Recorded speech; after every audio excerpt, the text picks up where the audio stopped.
Les deux frères voleurs de clous. Il était une fois, dans un village lointain, un peuple qui vivait dans le bonheur absolu. Tout le monde était heureux malgré leur pauvreté. Pour se nourrir, ils travaillaient la terre tous les jours de semaine sauf le vendredi. Ils avaient aussi de petits troupeaux de caprins et d'ovins. Leur maison était construite de bois coupé dans la forêt près du village et assemblée de différents clous, car ils avaient un excellent maître forgeron. C'était leur fierté à tous. Ils avaient aussi un très habile charpentier et une bonne fée amie qui leur rendait visite de temps en temps. Un soir brumeux, deux silhouettes, sac à dos, arrivèrent de loin dans le village. Au fur et à mesure qu'ils s'approchèrent, on distingua un grand et un petit homme. Leurs visages étaient mal formés, des nez crochus comme des becs de vautour, des mentons coupés en deux et de petits yeux malicieux et plissés. Ils se ressemblaient comme deux gouttes d'eau, car ils étaient des frères jumeaux. Le chef du village s'approcha d'eux et leur demandait d'où ils venaient. Ils répondirent qu'ils étaient de grands voyageurs et qu'ils cherchaient fortune. Comme les gens du village étaient d'honnêtes hommes, leur chef, un vieil homme sage et gentil, les invita à passer la nuit chez lui et même quelques jours de plus s'ils voulaient bien. Les deux frères voleurs de clous acceptèrent aussitôt, parce qu'ils étaient tellement fatigués et qu'ils avaient remarqué que leur construction était en bois. Nous allons gagner une fortune dans ce lieu, se disait-il.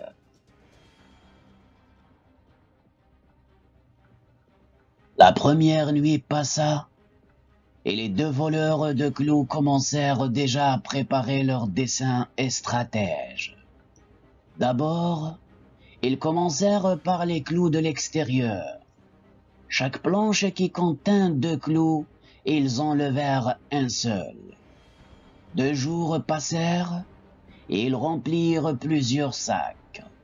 Le 3e jour, quand les gens du village allèrent à leur jardin, les frères voleurs retournèrent à leur besogne comme d'habitude. Heureusement, le chef du village les avait surpris en flagrant délit. Alors, il appela ses gardiens qui étaient forts, musclés et durs comme du fer. Ces derniers les prirent, les attachèrent et les conduisirent à la place du village. Le soir, tout le monde était là. Les habitants du village encerclèrent les deux voleurs qui étaient horrifiés, car c'était la première fois qu'on les attrapa. On entendait de longs chuchotements. Tout à coup, un grand silence régna à l'apparition du chef et de ses conseillers.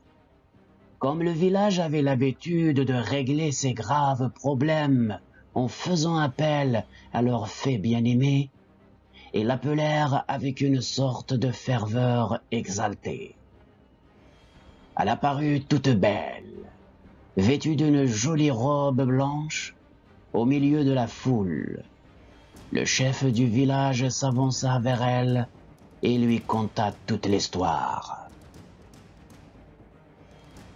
Après une longue discussion sur le sort des deux frères, tout le monde s'était mis d'accord que la fée les transformerait en porc-épic et en hérissons. D'un coup de bâton magique, la fée les transforma aussitôt. Et à partir de ce jour, les deux frères restèrent à jamais sous cette forme, couverts de longs et petits piquants, qui ressemblaient aux clous qu'ils volaient. Cet événement tragique resta gravé pour toujours dans la mémoire des villageois.